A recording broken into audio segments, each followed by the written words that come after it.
آپ کو ایمان اور یقین حاصل ہو تو پھر دعا کریں اللہ اس پر استقامت عطا فرمائے، پھر اس پہ ڈٹ جائے۔ نبی پاک صلی اللہ علیہ وسلم نے فرمایا میں اس بات کا خوف نہیں کرتا کہ میری امت کمزور ہو جائے گی، اس بات کا ڈر نہیں کہ پیسے ختم ہو جائیں گے، نہ یہ خوف ہے کہ بھوکی مرے گی۔ حضور کس بات کا خوف ہے؟ تو نبی پاک نے فرمایا خوف یہ ہے کہ ان کا یقین کمزور ہو جائے گا۔ یاد رکھیں اگر اعتبار نہ ہو تو گھر نہیں چلتا، تو اگر اللہ رسول پر یقین کامل نہ ہو تو پھر بندہ مسجد نہیں آ سکتا، پھر اس کا دین نہیں چلتا، پھر اس کے لیے مشکل ہے نماز، پھر اس کے لیے مشکل ہے راہ خدا میں خرچ کرنا۔ میرے نبی پاک نے فرمایا یوں نہ کہا کر کے یا اللہ چاہے تو دے چاہے تو نہ دے، جب مالک سے مانگ تو کہا کر یا اللہ تجھی سے مانگنا ہے، میں لے کے اٹھوں گا، تو مجھے دے گا۔ فرمایا جتنا تیرا یقین کامل ہوگا اتنا ہی اللہ تجھے جھولی بھر کے عطا فرمائے گا۔ کمزور سا مسلمان، لڑکھڑاتا سا مسلمان دیکھتا ہوں کرتا ہوں، اور یہ بھی نہ دیکھا کریں بھائی ایمان یقین کو استقامت کے درجے پہ لیں، یہ نہ دیکھا کریں کہ وہ کیسے دے گا، وہ کسی وسیلے کا محتاج نہیں ہے، وسیلے کو پسند کرتا ہے، پر وسیلے کا محتاج وہ بغیر وسیلے کے بھی دے دیتا ہے۔ ہر آدمی ماں باپ کے ذریعے پیدا ہوتا ہے، اگر پیدا کرنا چاہے تو جناب عیسیٰ کو بغیر باپ کے پیدا کر دیتا ہے، اگر پیدا کرنا چاہے تو حضرت آدم کو بغیر ماں اور باپ کے پیدا کر دیتا ہے۔ جب یقین رکھیں، یقین قرآن مجید پڑھیے، حضرت موسیٰ علیہ السلام فرعون کے دربار میں کھڑے ہیں، چاروں جانب دشمن ہی دشمن ہے، جادوگر آ گئے، انہوں نے سانپ چھوڑے، حضرت موسیٰ کے ہاتھ میں ڈنڈا تھا، حضرت موسیٰ کہتے ہیں یا اللہ کیا کروں؟ تو اللہ تعالیٰ نے فرمایا اپنا عصا پھینک دو۔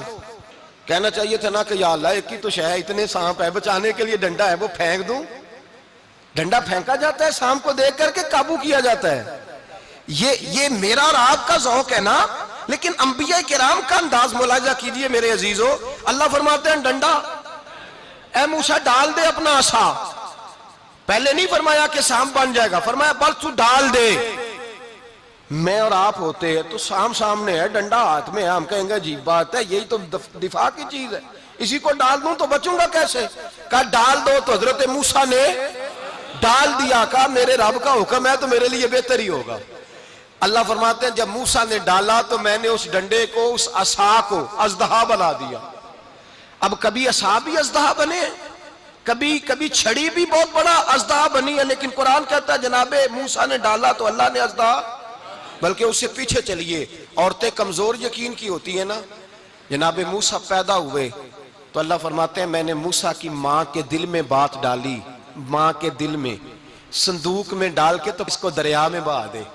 اور بھائی صندوق میں کہہ سکتے ہیں نا آکسیجن کیسے جائے گی، اور دریا میں بچے بچنے کے لیے ڈالے جاتے ہیں کہ ڈوبنے کے لیے ڈالے جاتے ہیں؟ ماں کے دل میں یقین کمزور نہیں تھا اماں کا۔ انبیاء کے ماں باپ موحد ہوتے ہیں، دین کو ماننے والے، ماں کے دل میں اللہ نے بات، اللہ قرآن میں کہتے میں نے وحی کی، میں نے القاء کیا، میں نے بات ڈالی۔ حضرت موسیٰ کی ماں کہتی ہے میں نے ڈال کے نا سمندر میں بیٹا، میں نے سمندر میں بیٹا ڈال کے صندوق میں بند کر کے رب کے حوالے کیا۔ آپ فرماتے ہیں میرے مالک کا بھروسہ کیا تو پھر میرے مالک کا کام دیکھو، کمال دیکھو، میں نے دریا میں ڈالا، اللہ نے فرعون کے گھر میں میرے بیٹے کی پرورش کرا دی۔ یہ یقین کہ حضرت موسیٰ کے پاس قوم آئی، قرآن پڑھیے، کہا جناب پانی چاہیے، وَإِذِ اسْتَسْقَىٰ مُوسَىٰ لِقَوْمِهِ، موسیٰ نے اپنی قوم کے لیے پانی مانگا، ہم نے کہا فَانْفَجَرَتْ مِنْهُ اثْنَتَا عَشَرَةَ عَيْنًا، اپنا ڈنڈا پتھر پہ مارو۔ عقل والا آدمی ہوتا تو اڑ جاتا، کہتا یا اللہ پتھروں سے بھی کبھی پانی نکلا ہے؟ اضرب بعصاک الحجر، مارو پتھر پہ ڈنڈا۔ اللہ کے نبی نے منٹ نہیں لگایا، ٹھا کر کے ڈنڈا لگایا، فَانْفَجَرَتْ مِنْهُ اثْنَتَا عَشَرَةَ عَيْنًا۔ اللہ فرماتے ہیں جناب موسیٰ نے ایک عصا مارا، میں نے 12 چشمے جاری کر دیے۔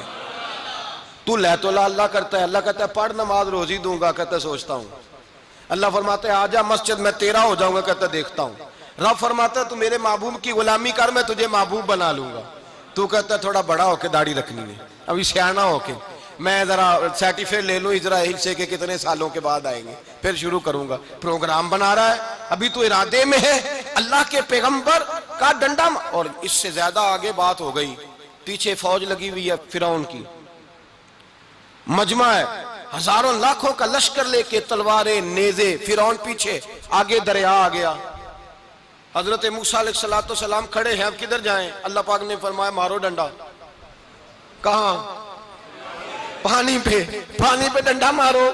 اب حضرت موسیٰ علیہ السلام پانی پہ ڈنڈا مارے تو پانی ابھرے گا، اس سے زیادہ کیا ہوگا؟ پہلے پتھر پہ ڈنڈا مروایا تو پانی نکلا، اب پانی پہ ڈنڈا مروایا، فَإِذْ فَرَقْنَا بِكُمُ الْبَحْرَ فَأَنْجَيْنَاكُمْ وَأَغْرَقْنَا آلَ فِرْعَوْنَ۔ اللہ فرماتے ہیں موسیٰ نے پانی پہ ڈنڈا مارا تو میں نے پانی میں رستے بنا دیے۔ ایک جگہ ڈنڈا مارا تو پانی نکل آیا، دوسری جگہ عصا مارا تو پانی خشک ہو گیا، 12 چشمے بن گئے، 12 رستے بن گئے دریا میں سے۔ حضرت موسیٰ علیہ السلام گزر گئے اور اللہ فرماتے ہیں فرعون بھی آیا تو اسے میں نے غرق کر دیا، اور وہ کھڑا دیکھتا ہی رہ گیا کہ بنا کیا ہے۔ جب یقین کامل نصیب ہوتا ہے، اعتماد کی دولت اللہ دیتا ہے، جب انسان کو یہ انشراح صدر ہو جاتا ہے کہ میری نجات خدا کے حکم میں ہے اور رسول اللہ کے قدموں میں ہے، جب اسے یہ انشراح حاصل ہوتا ہے تو پھر نماز کا لطف آتا ہے۔ غور کیجئے کیا جملہ کہہ دیا میں نے، پھر اسے نماز کا پھر اسے نماز بوجھ نہیں بلکہ نماز نہ پڑھے تو اس پر بوجھ ہوتا ہے، پھر قرآن مجید اس کی روح کا ساتھی ہو جاتا ہے، پھر عبادات، تقوی، پرہیزگاری، پھر وہ ایک سنت کے چھوٹنے پر پریشان رہتا ہے جب یقین کی دولت نصیب ہوتی ہے۔ قرآن مجید فرقان حمید نے کہا ایمان لاؤ تو پھر ایمان پہ ڈٹ جاؤ، مسلمان بنو تو پھر اسلام پر۔ پھر یہ جو کمزوری ہے نا، یہ دیکھتے ہیں، کرتے ہیں، چلتے ہیں، ابھی کل ابھی پرسوں بہانے ہیلے، ابھی میں نماز شروع کرتا ہوں دیکھتا ہوں لا الہ الا اللہ محمد الرسول اللہ صلی اللہ علیہ، جب کسی نے کلمہ پڑھا تو اس پر پورا دین ضروری ہے، پورا۔ اب وہ یہ نہیں کہہ سکتا کہ تھوڑا تھوڑا کر کے آؤں گا۔ یقین کی دولت نعمت ہے۔ اللہ پاک قرآن مجید میں فرماتے ہیں ان الذین قالوا ربنا اللہ ثم استقاموا، جنہوں نے کہا کہ اللہ ہمارا رب ہے اور پھر وہ اس پر ڈٹ گئے، پھر اس پر وہ کہا تو ڈٹ گئے، کھڑے ہو گئے، نہیں اللہ ہی رب ہے، اللہ ہی دینے والا، اللہ ہی مالک، اللہ ہی ہمارا رازق ہے، رب ہی ہمارا سب کچھ۔ جب ڈٹ گئے تو فرمایا تتنزل علیہم الملائکہ، پھر میں ان کی مدد کے لیے آسمان سے فرشتوں کا نزول فرمایا کرتا ہوں۔ فرشتے کیا کہتے ہیں؟ اللہ تخافوا ولا تحزنوا، غم نہ کرنا، خوف نہ کھانا، وابشروا بالجنۃ التی کنتم توعدون، ہم تو تمہیں اللہ تبارک و تعالیٰ کی اس جنت کی خوشخبری دینے آئے ہیں جس کا رب نے تمہارے ساتھ وعدہ کیا ہوا ہے۔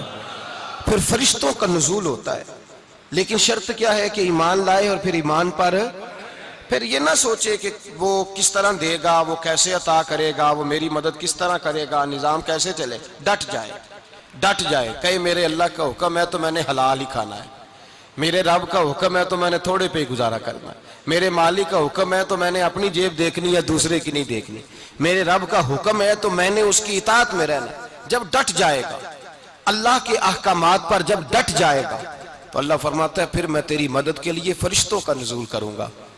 نبی پاک صلی اللہ علیہ وسلم نے فرمایا 2 دولتیں اگر کسی کو اللہ دے دے تو سمجھے اللہ نے اسے دنیا کی سب سے زیادہ دولت عطا فرما دی۔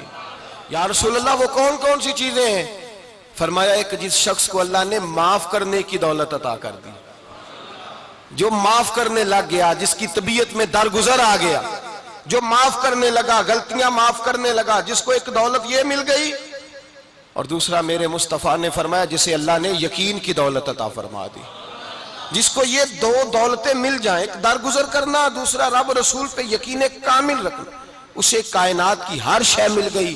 میرے نبی پاک نے فرمایا جب بھی دعا مانگو خدا سے یہ 2 نعمتیں مانگا کرو، عرض کیا کرو اے اللہ درگزر کی دولت عطا فرما، اے اللہ تو ہمیں یقین کی دولت عطا فرما، ایمان کی قوت اور پختگی نصیب فرما۔ میرے بھائی حضور نے فرمایا مانگ کے لو۔ کمزور ایمان والا شخص کسی کام کا نہیں ہوتا۔ جس آدمی کے ذہن میں شک کا بیج ایک دفعہ جنم لیتا ہے وہ آدمی تو غلام سے بدتر ہے۔ بے کیف سجدہ، روٹھی روٹھی سی عبادت، اس کی زندگی کیفیات سے خالی ہے۔ جس شخص کو پتہ چل جائے نا لوگ میرے مخالف ہیں، اس کا تو سجن رہتا ہی کوئی نہیں۔ اصل بات یہ ہوتی ہے کہ یہاں سوچ بیٹھا ہے کہ دنیا میرے خلاف ہے، یہاں مخالفت یہاں بیٹھ گئی ہے، دو بندے باتیں کر رہے ہیں تو پریشان ہے، میرے خلاف ہی لگے ہوئے ہیں، میری ہی بات ہو رہی ہے، کیونکہ اصل تکلیف کہاں ہے؟ اور اگر یہاں یقین کامل ہو گیا نا کہ سارے مجھ سے پیار ہی کرتے ہیں، تو پھر دو بندوں کو بات کرتا دیکھیں گے تو یہی سوچے گا میری تعریفیں کر رہے تھے، کہہ رہے تھے کیا ہی بات ہے اس کی۔ او بھائی یاد رکھیں، یہاں اپنے آپ کو اطمینان دیں، یقین کی دولت دیں۔